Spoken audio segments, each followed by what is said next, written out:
Olá, bem-vindos ao Sempre um Papo. Este projeto de incentivo ao hábito da leitura, criado há 36 anos pelo jornalista Afonso Borges. Esta edição do projeto é patrocinada pela Gerdau por meio da Lei Estadual de Incentivo à Cultura de Minas Gerais. Aqui conosco está o intérprete de Libras Eduardo Rodrigo, que vai nos acompanhar durante toda essa conversa. E você que está aqui no canal do YouTube, eu te convido a se inscrever, a ativar o sininho para receber as nossas notificações sempre que um programa novo entrar no ar. Aqui no canal tem mais de 500 conversas com escritores de Belo Horizonte, do interior de Minas Gerais inteiro, do Brasil e do mundo para você acessar a hora que você quiser e também compartilhar com os amigos. Agora sim, eu quero convidar a escritora, poeta, jornalista, cineasta Luciana Burlamac. Bem-vinda ao Sempre um Papo, alegria de ter aqui com a gente, viu? Muito prazer, Josane. Estou muito feliz de estar aqui. Eu admiro muito o trabalho de vocês. Para mim é uma honra estar aqui, na verdade. Ô, Luciana, antes da gente começar a conversa sobre sua trajetória, né, sobre o livro Quiser Amor, de poemas lindo que você está lançando, eu quero te convidar e convidar quem está nos assistindo para ver um vídeo institucional da Gerdau, que é a nossa patrocinadora. Ele dura só um minutinho. Brasileira de nascimento, mineira de coração. É assim que nós da Gerdau nos sentimos. Aqui em Minas, desde que chegamos, temos investido e incentivado de forma contínua a cultura mineira. Somos mantenedores do Museu MM Gerdau, localizado na Praça da Liberdade, ajudando na conservação de uma das edificações históricas mais importantes do nosso estado. Mais de 1 milhão de pessoas já passaram pelo museu, levando educação e conhecimento para qualquer lugar.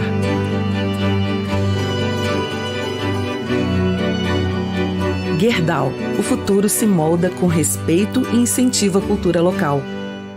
Agora sim, a gente volta com a Luciana Burlamac, que nasceu em Belo Horizonte, reside em São Paulo há 33 anos, é escritora, jornalista e cineasta, escreve poemas desde os 10 anos de idade e prepara-se para lançar toda a coleção e outros livros de poesia escritos entre a infância e o início da idade adulta. Em dezembro de 2019, criou a editora Histórias para Contar. Produziu, gravou, roteirizou e dirigiu o longa-metragem documental Entre a Luz e a Sombra sobre a prevenção à violência, lançado no cinema em novembro de 2009 e distribuído em 75 mil escolas públicas. O filme participou de 25 festivais e mostras dentro do Brasil e em 16 países, onde recebeu diversos prêmios. É isso, né, Luciana Burlamac? Que belo currículo, bem-vinda. Obrigada, Josane. Agora sim, vamos falar, antes da gente entrar aqui, já entrando na verdade, né, porque eu acho que falar de Quiser Amor já faz parte da sua trajetória, já que desde pequenininha você escreve poemas. Na verdade, eu acho que desde que eu me alfabetizei, eu comecei a escrever. Foi uma coisa assim bem espontânea, bem natural. Eu me lembro assim, até hoje que eu vivia no começo eu escrevia à mão, né? No chão do meu quarto. Meu quarto era cheio de livros e de escritos. E eu gostava de ler esses poemas para o meu pai e para minha mãe. E meu pai me assim, incentivava muito. Meu pai foi livreiro, apesar de eu ter convivido pouco com essa realidade dele de livreiro, porque depois ele montou uma loja de bijuterias, e aí eu convivi mais com esse lado do comerciante. Mas ele foi livreiro, ele teve uma livraria... Quem que é o seu pai? É Luiz Burlamac. Ele teve uma livraria que eu não sei bem da história, eu estava até conversando com minha mãe, que ele criou no Maleta, na década de 60. E aí ele adorava, ele lia muito, assim... Ele não teve formação completa, assim, não fez faculdade, nada, mas ele falou que tudo que ele aprendeu foi com os livros. E aí ele depois foi para Ipatinga, eu acho que já casado, montou uma livraria, era a única livraria e papelaria da cidade, e aí ele juntou um dinheiro e voltou para Belo Horizonte e montou uma outra livraria e papelaria. E lá é que depois ele acabou indo para o ramo da bijuteria. Mas assim, eu me lembro assim, de eu correndo na livraria dele, lendo os livros, e eu era muito pequena, eu devia ter 9, 10 anos, eu não me lembro, eu era muito pequenininha, e eu ficava vendo, falava, puxa, teve uma menina que escreveu um livro com 10 anos, então quem sabe um dia eu consigo. Eu lia muito, assim, eu era fascinada, eu via o dia inteiro lendo e escrevendo. E esses poemas que eu escrevia, meu pai ficava um pouquinho só preocupado, ele falava, eu gosto muito do que você escreve, é muito profundo, mas você fala muito sobre a morte, ele falava. Por quê? Eu falei, eu não sei. Eu tenho uma curiosidade, assim, né? Então, eu acho que eu já tinha isso, né, dentro de mim. Então, eu escrevi, eu gostava muito do Drummond, eu era bem apaixonada por ele, eu não compreendia muitas coisas, mas quando eu lia os livros dele, os poemas, é como se eu conseguisse entender o raciocínio poético dele dentro de mim. Eu falava assim, eu penso assim também, então se eu penso assim também, eu posso continuar escrevendo, não tô fazendo bobagem, eu pensava, né, pequena. E aí eu escrevia cartas para todas as pessoas, algumas coisas, pensamentos, e essas coisas iam passando, assim, na escola, assim, uma amiga passava para uma outra amiga que estava sofrendo, aí a outra amiga passava, ela falava, ela melhorou muito depois que ela leu, se escreveu, então começou a ter, assim, despertar em mim que aquela comunicação tinha sentido, ou seja, o que eu estava escrevendo era para mim, me ajudava, porque eu me sentia melhor depois que eu escrevia, mas outras pessoas que liam também se sentiam melhores. Então, aquilo começou a me incentivar, assim, que eu continuasse a escrever, porque eu gostava realmente disso. E até que uma professora, quando teve assim, na escola, professor de português, falou, escreva um tema tal, né? Isso tinha muito, né, na época. E aí eu escrevi, era uma redação. Aí eu escrevi essa redação, e aí depois, quando ela foi entregar com as notas, ela não entregou a minha. E aí eu fiquei super preocupada. Eu falei, bom, acabou, né? Todo mundo recebeu. Aí ela falou assim, não, a da Luciana, eu era muito tímida, assim, muito tímida. Ela falou assim, a da Luciana eu vou ler. Aí eu falei, agora eu morri, né? Eu sei que eu coloquei minha cabeça assim, eu fiquei vermelha, assim, eu estava quase chorando. E aí ela leu, e era um poema. Eu não fiz uma redação. Eu fiz um poema, que o título era De Repente Você Resolve, né? E eu coloquei Fugir. Só que aí eu fiz um poema bem profundo para a minha idade, eu tinha 13 anos. E era realmente, assim, diferente. E hoje eu vendo, né? Na época eu achei normal, assim. E aí ela falou assim, com todo respeito, ela disse, né? Você escreve no estilo de Drummond. Quer dizer, o estilo, né? Que ela quis dizer que tinha alguma coisa ali que lembrava. E aquilo ali, pronto, acabou, né? Eu quase morri. Aí eu falei, puxa vida, que loucura, eu pensei, então eu vou continuar escrevendo para mim mesma, né, e ponto, mas são coisas que marcam a gente, né, que incentivam a gente. É importantíssimo, e assim, e mais ainda, dela ler em voz alta e de você apresentar para os seus pais, porque muita gente, poeta mesmo, escreve e guarda, né, fica ali com aquela vergonha de mostrar, depois de um tempo que descobre, né, que tinha coisa boa guardada. Na verdade, eu tinha vergonha, mas eu mostrava, assim, para os mais íntimos. Eu tinha muita insegurança, vergonha, porque eu não tinha nenhuma pretensão de nada. Eram, assim, sempre foram escritos que eu sentia, mas eram muitos, né? E depois, quando eu fui estudar o jornalismo, que era onde eu achava que eu tinha que focar, porque eu era muito idealista, assim, com as questões sociais do Brasil, e mesmo quando eu era criança eu escrevia poemas sobre as injustiças sociais, eu tinha essa pegada, né? E aí eu falei, não, eu vou ser jornalista porque aí eu vou poder atuar no mundo, eu vou poder fazer alguma transformação, eu não acho que os meus poemas vão fazer transformação nenhuma, eu era bem racional, assim. E aí eu fui fazer jornalismo, né? Aí eu vim para São Paulo, meu pai me apoiou, no começo ele ficou assustado, depois ele falou, eu tinha 17 anos, assim, formando em 18, e aí ele apoiou. E eu percebo hoje, assim, até conversando com uma pessoa que, enfim, que conhece um pouco das coisas, eu percebo que eu já tinha essa poesia no jornalismo. Sabe, assim, a forma que eu contava as histórias, a maneira como eu começava, as imagens que eu sugeria, ela já tinha uma pegada assim, mais simbólica, mais onírica, ela não era um jornalismo radical, que não tem nenhum problema, e que eu gosto, inclusive. Mas eu digo assim, É o seu jeito, né? Era um pouco do que eu tinha, né? Mas É de essência mesmo, né? Que você trata até da essência aqui no livro. E é muito isso, né? A essência da pessoa, da forma dela escrever, né? Exatamente. De que guarda e de que forma que põe para fora, na verdade, né? E outra pessoa que você dedica o livro até é a sua avó, né? Que você fala que eu escrevia muito para ela. Eu era muito apaixonada. Ensinou a profundidade das diversas camadas do amor. Que você falasse um pouquinho disso que sua avó te ensinou, né? Eu as acho camadas do amor. A pureza dela, a verdade dela, a forma amorosa dela ser, ela me emocionava, assim, né? Eu perdi minha avó com 17 anos, eu era muito apaixonada por ela, e assim, ela me marcou muito, tanto que o nome da minha produtora de cinema é o nome dela, que é Zora Mídia, né? Zora, da minha avó Zoraides. E então, assim, eu acho que ela me passou a poesia por ela, não de falar de tudo, mas eu acho que a nossa relação era muito amorosa.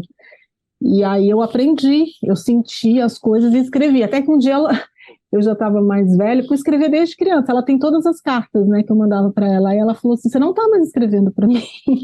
Ela ficou meio. Ela falou: você não está mais escrevendo aquelas cartas. É que eu já estava mais assim, comecei a namorar, e aí eu já estava com outros olhares, né?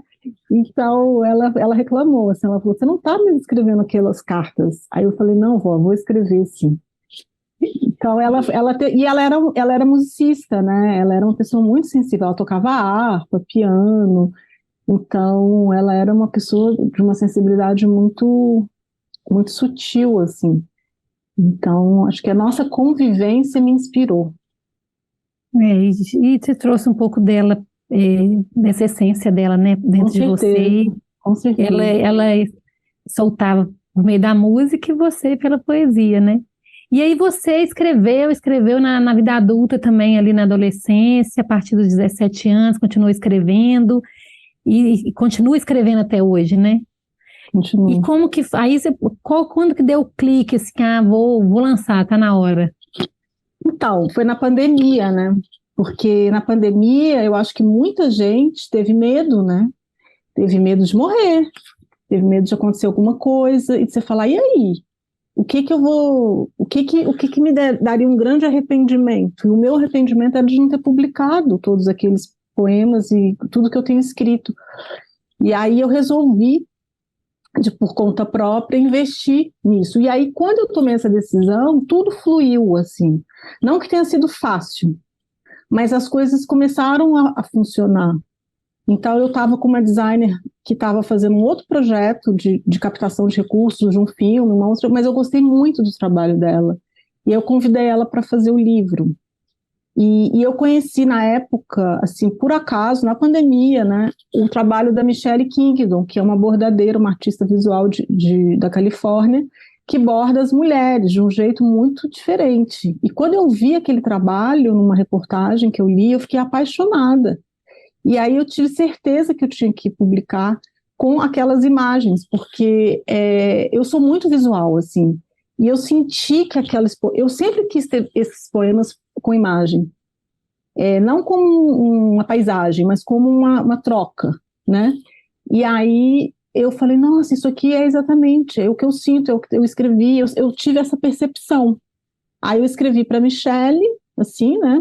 Nunca tinha falado com ela. Expliquei um pouco do que eu fazia da vida, do que eu tinha feito. Ela nem leu os poemas, mas eu contei um pouco de mim, do que eu estava pensando em fazer, e ela imediatamente aceitou. Ela foi muito generosa. E eu comprei os direitos autorais e tal, mas é uma coisa assim bem justa, bem possível. E aí ela me mandou todos os bordados, que tem bem mais, né? E aí eu fui fazendo uma seleção do que eu achava que estava dialogando com os poemas, porque eu gostava muito. E aí foi assim como começou.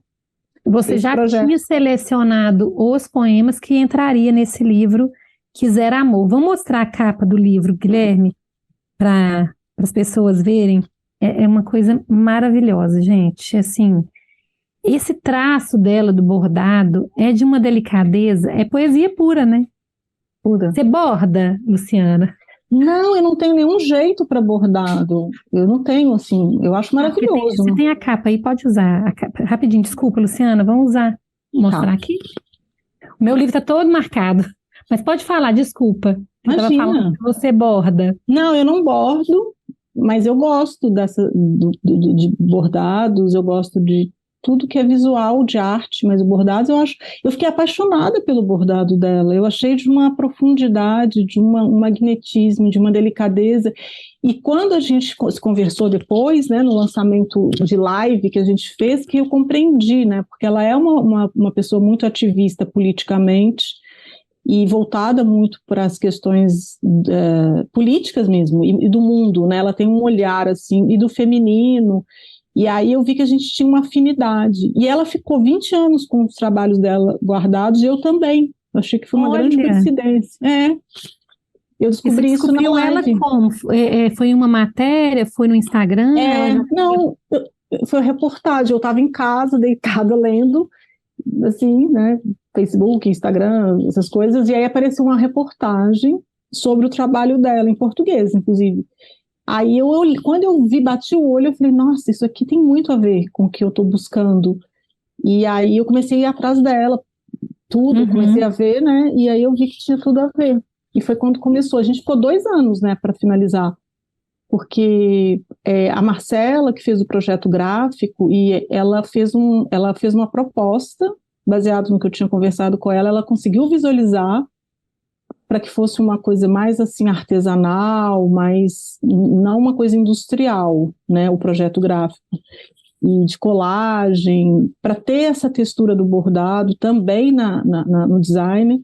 E aí, quando ela me mandou, eu fiquei apaixonada, eu falei, isso aí. Só que isso aí, até chegar no fim, escolher fonte, aí entra todo o processo de produção que eu não tinha essa experiência editorial, né?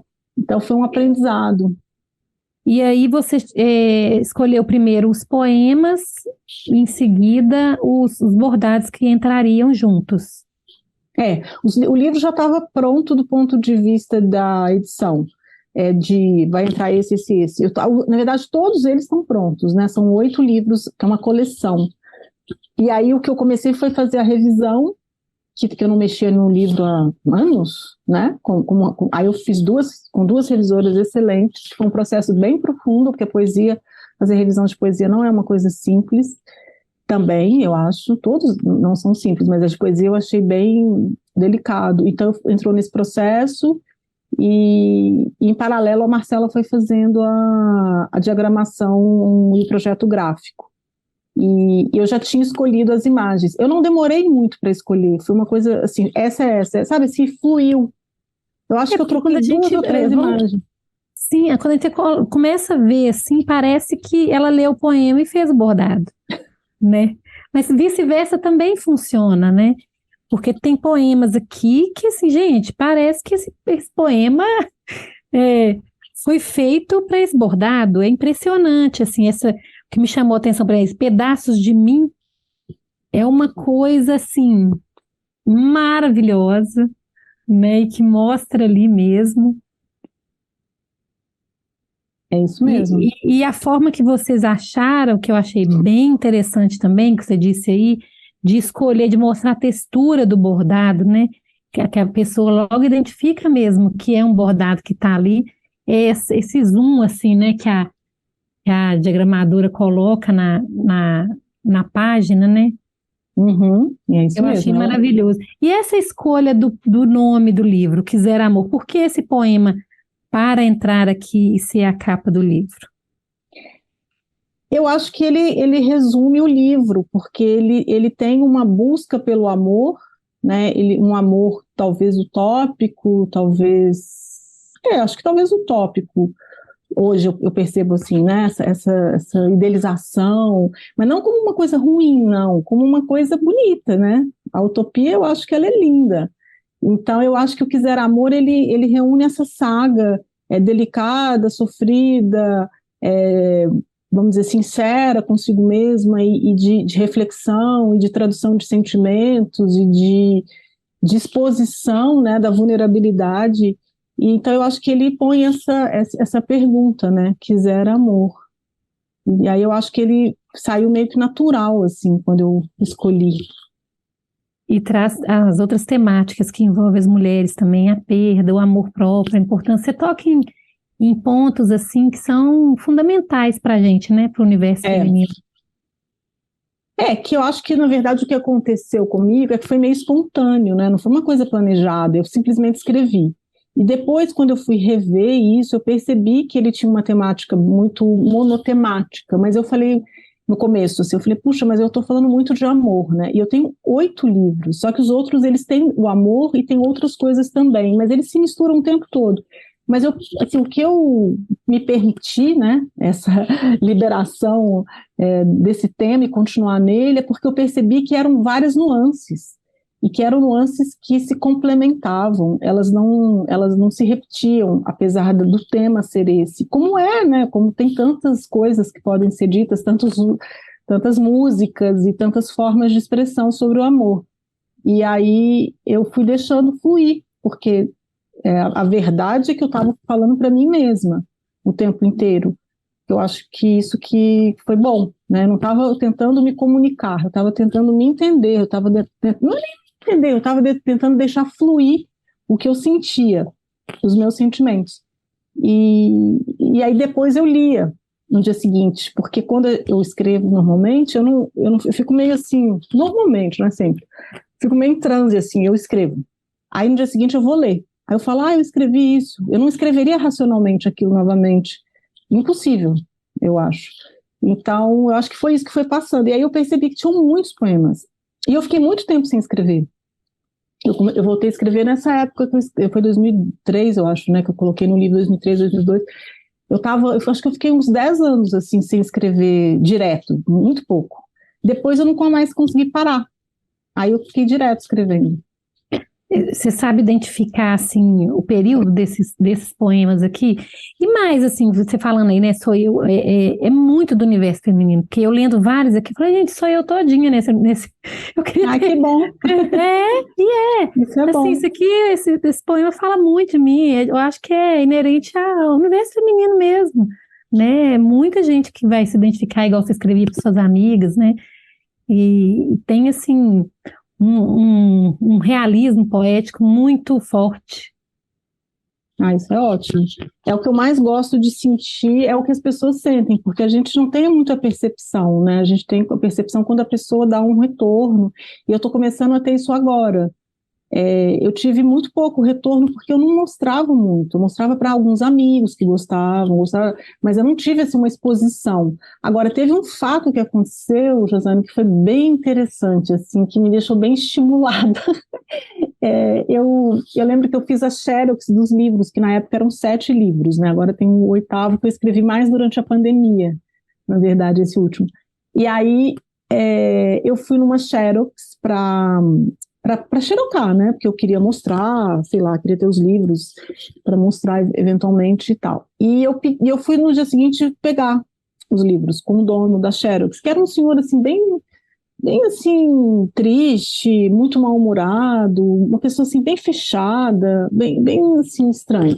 E aí eu falei, puxa, mas o senhor não colocou você não imprimiu a capa colorida, né? Que eu tinha pedido, eu cismei que tinha que ser colorida a capa. Aí ele falou, não precisa. Eu falei, por quê? Porque eu li tudo e você escreve muito bem, e eu estou apaixonado e você entende a minha vida. Eu falei, como assim? Ele falou, eu também busco o amor.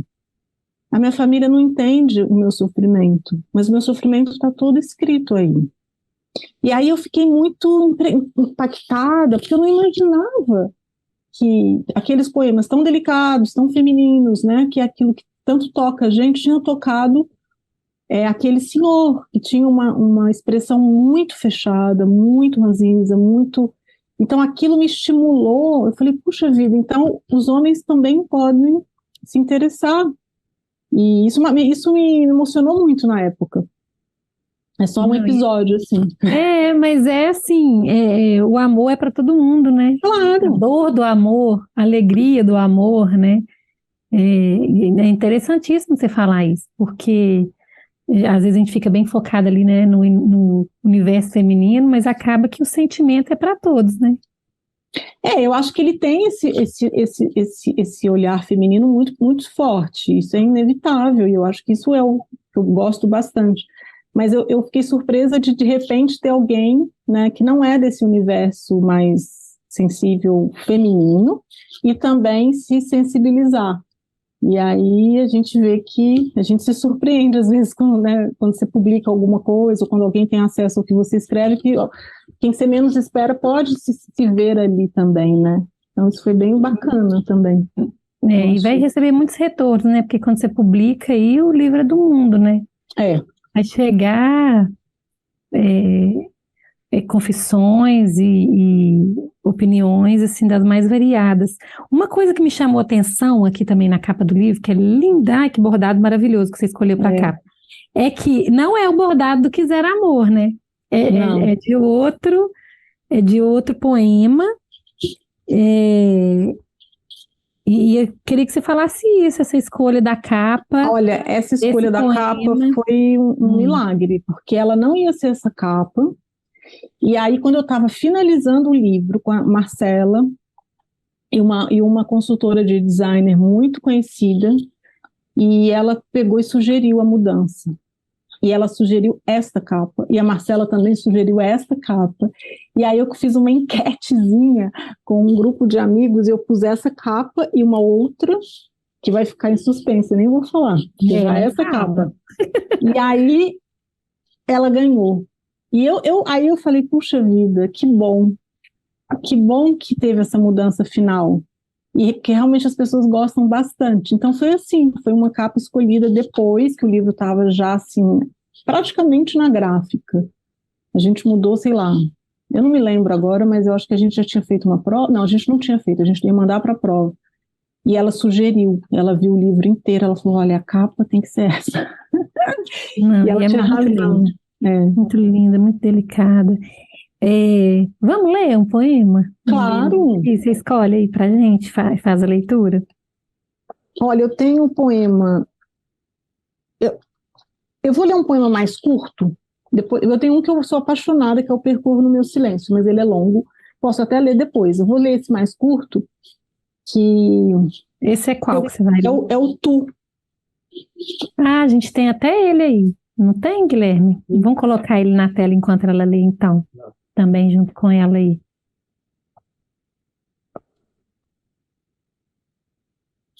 Pode ler. Pode ler? Então tá bom. Pode. Vamos lá. Tu trazes junto uma eternidade, limites que imitam o horizonte. Tudo é eterno em ti, toques que se fundem no finito, um olhar que paralisa meu tempo, o tempo, mata a dor, minha dor. Trazes um monte que fica em mim, uma morte que finca em mim, uma noite que morre em mim. Deixas tua noite aqui, mira-me em pequenos espaços, deitas no tempo e cheiras o luar, o mato em tempero da vida, o monte que enfeitiça a vista e fazes amar. Amas em eternidade, tu, já que trazes em ti o horizonte, o eterno do finito, mata minha dor e fica. É lindo demais, gente. E aí a gente pôs na tela a página que vem com o bordado dele, né? Você abre o livro com um poema que fala do divino, né? E fecha também com um poema que traz isso, que trata do divino. O som divino, né? Que fecha. E o primeiro é entre o humano e o divino. Eu quero te pedir para falar a respeito desses dois poemas, dessa escolha de abrir e fechar o livro. Foi proposital? Olha, Josânia, vou ser bem sincera, não foi proposital. Eu escolhi simplesmente intuitivamente, depois eu percebi. E eu achei que fez todo sentido. Mas foi muito intuitivo, porque eu vou muito assim, como se fosse uma música, né? Então eu vou escolhendo assim, sabe? Como se vai fluindo, vai fluindo, vai fluindo, vai fluindo. como se eu estivesse contando uma história, e de certa maneira eu estou mesmo, alguns são até na ordem mesmo vamos dizer, que eu os escrevi, e aí fluiu, e aí depois de um tempo é que eu vi, eu já estava diagramando o livro quando a Marcela falou, você reparou que começa com o divino e termina com o divino? Eu falei, não, Marcela, não reparei. E aí eu vi, falei, puxa vida, faz todo sentido. Então foi bem intuitivo, né? Porque eu tenho essa coisa, vamos dizer, espiritualista, mística, eu diria mística, muito forte em mim. Eu me identifico muito com a Santa Teresa d'Ávila, eu até vou fazer um filme sobre ela. Olha. Que ela escrevia muito, né? Eu sou bem apaixonada por ela. Ela escrevia muitas poesias, é uma grande escritora. E super mística, maravilhosa. Então, assim, eu acho que eu tenho um pouco dessa energia presente quando eu escrevo. Não que os poemas sejam espirituais, mas eu acho que eu tenho uma conexão que me faz permear o tema. Foi uma coincidência. Não foi... É como se o livro fosse uma poesia, sabe? A escolha da ordem fosse como eu, assim, saísse naturalmente, não racionalmente. Teve algumas coisas racionais, claro, que eu pensei, isso aqui eu vou mudar, vou pôr esse poema e tal, mas a maioria foi escrito na ordem que aconteceu, que eu senti, com algumas exceções para preencher. E você citou aí como uma música, né? E aí você também trouxe a música para o projeto, né, do Quiser Amor, nessa parceria com o Marcos Viana, que eu quero que você fale sobre ela agora, assim. A gente tem até um poema aqui que tem uma música dele, né? Não está oficialmente, igual você falou, no audiobook, né? Mas eu vou pedir para você falar primeiro e depois a gente assiste. Tá. Tem uma, assim, na verdade foi assim, a parceria com o Marcos começou em 2002, quando eu editei um trailer de um filme em Lavras Novas, que eu estava fazendo um documentário sobre o filme, e eles me mandaram editar o trailer. Eles falaram, vai você fazer esse trailer, a gente está precisando de um trailer especial, e eu fui para Belo Horizonte editar. E aí, por isso que eu falo, essa história é muito forte, porque olha como as coisas acontecem. Aí eu fui editar, porque eu estava morando em Belo Horizonte nessa época, eu estava com um problema de saúde, e eu fui me recuperar em Belo Horizonte. E aí me chamaram para fazer esse filme em Lavras Novas, que é o Filhas do Vento, né, do Joelzito Araújo, e aí eu fui fazer um making-off e um documentário. E aí, quando eu voltei para BH, para ficar 2 dias para editar o trailer do Marcos, do filme, o meu equipamento quebrou de edição. E eu tinha 2 dias para editar, e o filme estava sendo rodado, e eles precisavam desse trailer, eles iam usar para captação, para um monte de coisa. E aí eu peguei e fui atrás de uma produtora que tinha um equipamento igual ao meu, e aí peraí que eu perdi aqui, mas tudo bem. E aí eu peguei e ele perguntei, o que vocês têm de trilha para eu colocar? Era uma trilha interna, a gente não ia usar assim para... E ele falou, olha, tem as do Marcos Viana. Aí eu falei, ótimo, eu gostava bastante dele. Aí eu fiz a trilha, pus a trilha dele, escolhi pro trailer do filme interno e levei pro set de filmagem, e eles ficaram apaixonados, chamaram o Marcos para fazer o filme. E o Marcos falou, olha, quem é minha madrinha aqui, não sei o quê. Aí eu apareci lá. Aí ele falou assim, o seu filme, você vai fazer algum filme? Eu falei, eu pretendo, né? Não tinha nenhum filme meu. Uhum. Então eu vou fazer a sua trilha. Aí eu falei, que bom, né? Aí passaram-se assim, sei lá quantos anos, 7 anos. Eu liguei para ele. Não, aí eu editei estava fazendo meu filme, Entre a Luz e a Sombra. Aí tinha uma música dele que eu era apaixonada, e eu editei o filme inteiro com a música. Eu ouvi a música, eu pus a música no filme, não sei o quê. Aí eu falei, bom, agora acabou, né? Eu preciso dessa música. E aí eu liguei para ele. Falei, você lembra daquela época, tal. Então, eu tô com o meu filme pronto, e o pior é que eu pus... Eu já usei. Eu pus, e eu não consigo mais tirar. Você me autoriza, enfim, quanto custa, sei lá, como é que a gente pode fazer? E aí ele pegou e falou, manda o seu filme. Aí eu mandei o filme, ele ficou apaixonado pelo filme, falou, eu vou fazer o seu filme inteiro, não é só essa música. E aí ele fez.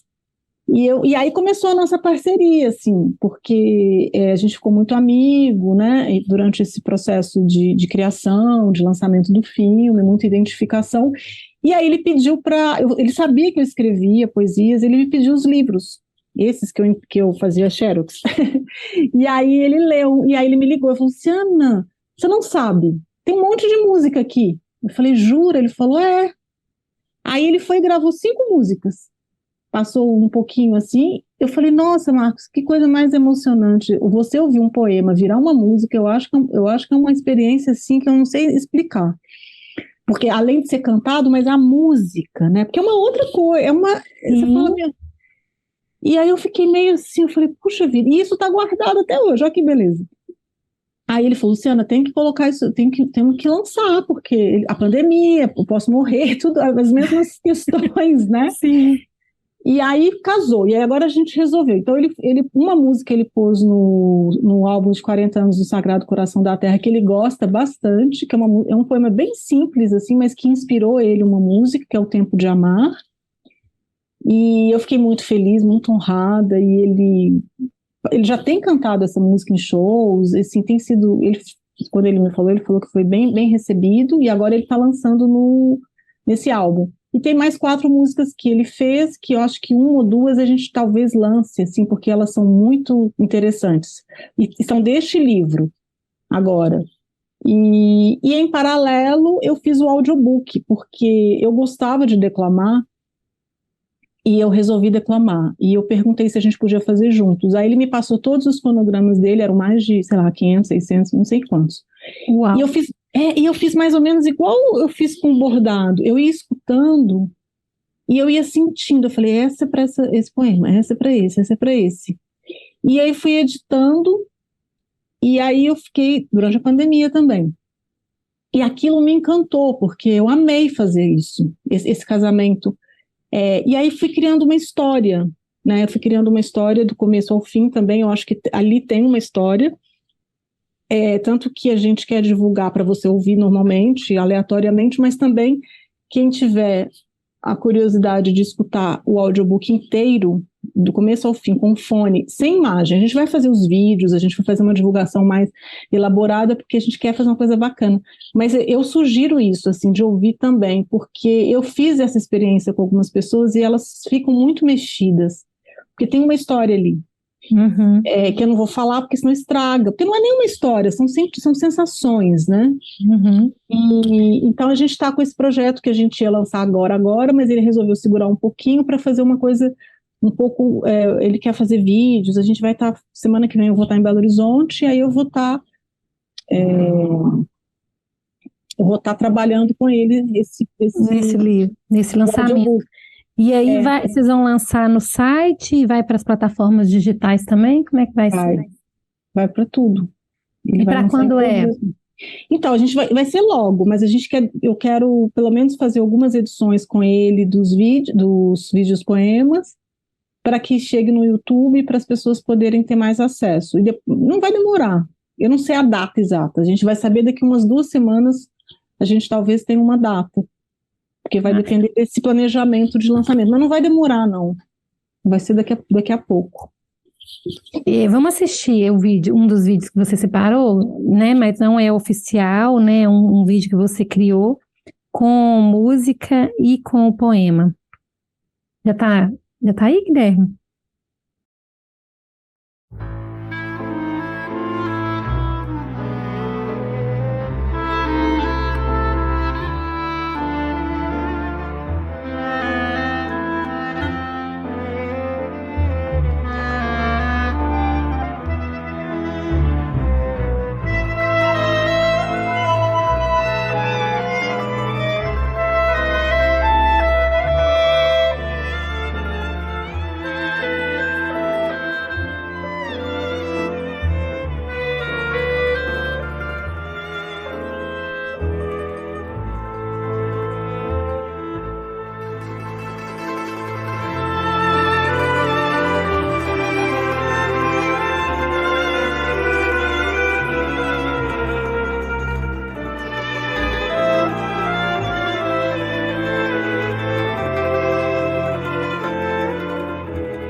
cammino nel mare, il bianco di una schiuma, mio cuore pellegrino ritornerà mai più. Nell'oceano di lacrime, in tutto che ho vissuto, incerto è il mio futuro, si trova un cielo scuro da noi.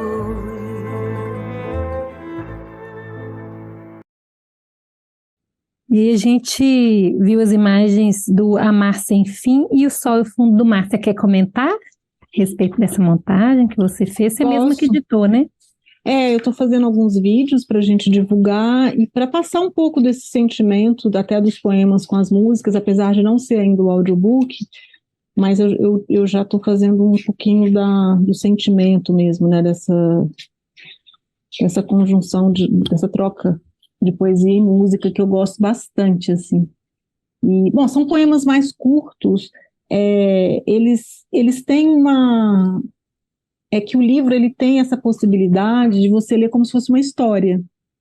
Então tem o fim de um relacionamento, tem um sofrimento, tem uma reflexão sobre aquilo, tem um recomeço, tem uma angústia, tem uma depressão, tem uma nova forma de ver tudo isso. Então esses poemas, por exemplo, eles estão dentro dessa história, né, do Amar Sem Fim. Eu estou procurando aqui rapidinho aqui a página dele, eu não lembro, deixa eu ver aqui, Amar Sem Fim 56, então são pequenas impressões, assim, né, que eu tinha, que aconteceram, na verdade, né, do Amar Sem Fim, e do O Sol e o Fundo do Mar, que são percepções de relações, de histórias vividas, e quando não saíram como a gente quer, como a gente gostaria, então eu tive... como eu falo, eu tenho um pouco da utopia do amor romântico, e eu acho que quando você está dentro... Isso eu escrevi, eu devia ter uns 38, eu acho, né? Não me engano. Entre 30 e 38, eu não me lembro exatamente a idade, mas assim, eu estava muito nesse auge, assim, de...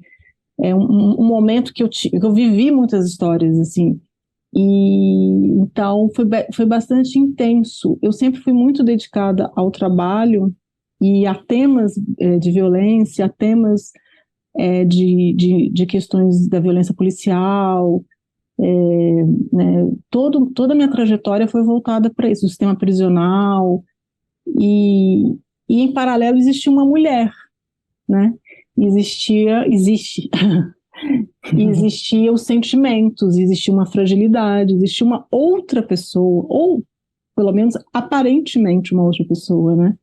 Porque quando às vezes a gente vê alguém que está lá fazendo, lutando, você não imagina que tem uma fragilidade, que tem uma vulnerabilidade feminina nas relações, que é diferente, né? Então eu acho que esses dois poemas foram em momentos dessa utopia, e também do reconhecimento de outras formas de amar, né? Que eu falo que eu saio de um amor mais denso para um mais leve, para um olhar menos pesado. Então eu ia traduzindo essas histórias ou esses sentimentos que me viam, né? Uhum. E aí, você é multitarefa, né?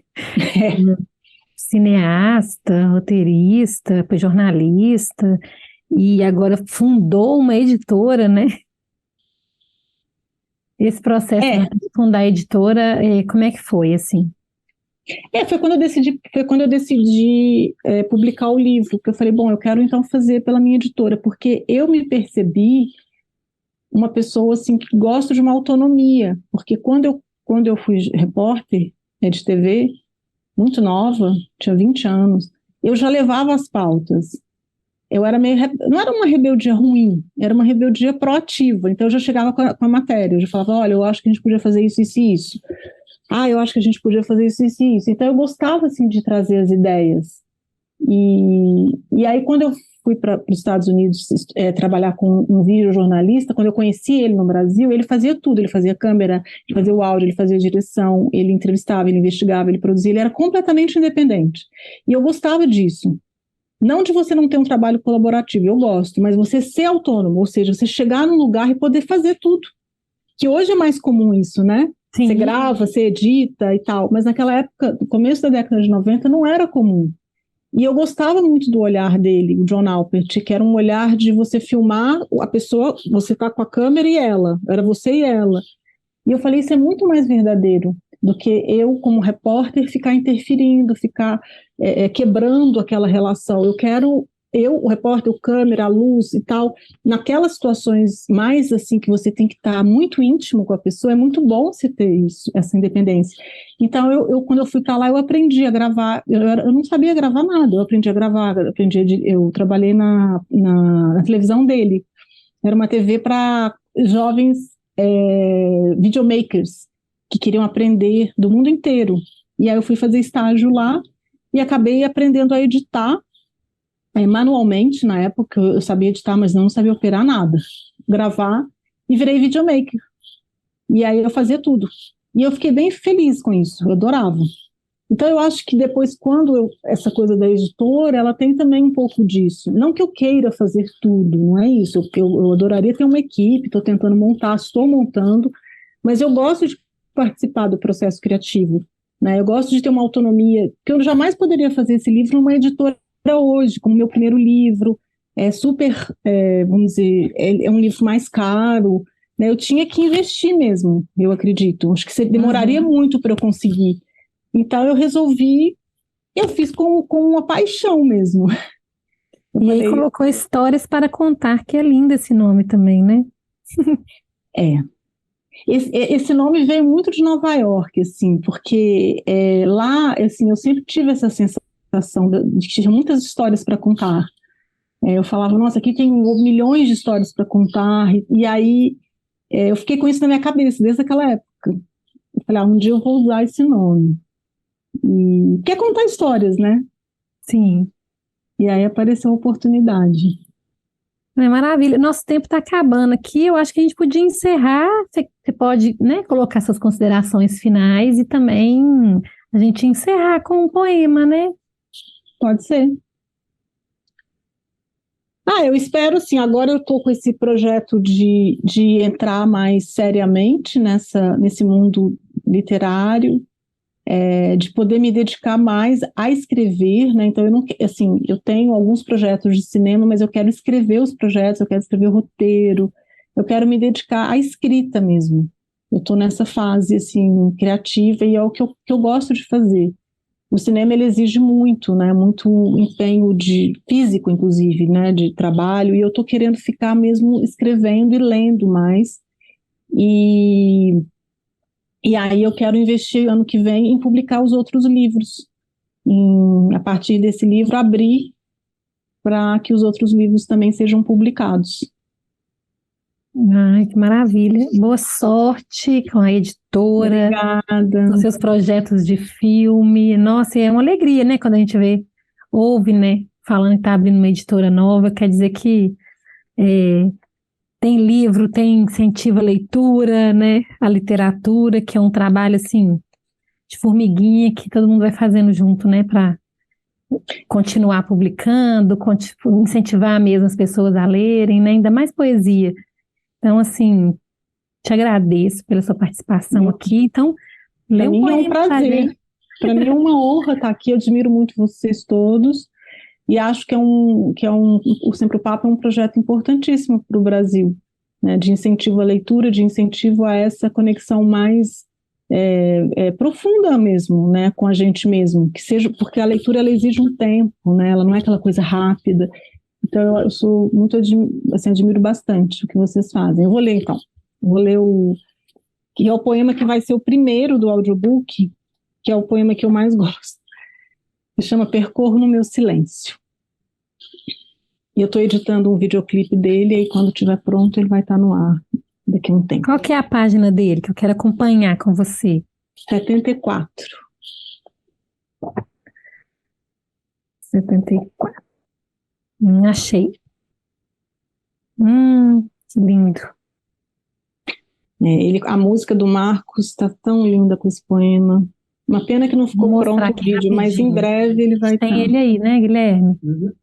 A gente tem, ele está na tela já, né? Pode ler. Tá bom, vamos lá. Percorro no meu silêncio a eternidade que não encontro na fala dos homens. Eles caminham descalços de si, em trôpegos passos de ciganos. Levam, sem saber o que trazem, partem, sem deixar o que possuem.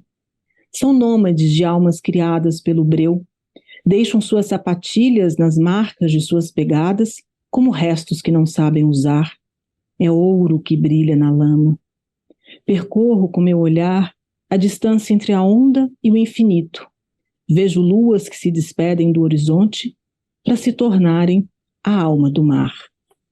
Cantam as lendas de amor que avistam e jogam sobre nós essa magia. Vestir o lençol transparente e dançar a valsa da chuva da noite em rua vazia. Percorro no meu silêncio o que só em caminho consigo avistar. São troços de gente que beiram os beijos das almas que se distanciam. São montes de gente que bebem o trago do elixir dos esquecidos. Morrem de lado, morrem escondido, sem nome na lápide ou rosas no chão. Vejo os caminhos desviados, os que se juntaram em um, os que trocaram de lado, os que largaram tudo e se enterraram no caminho ao lado. Vejo o sol brilhar e escurecer. Em silêncio percorro o que só os olhos conseguem ver. Chego perto, toco, queimo a mão no quente.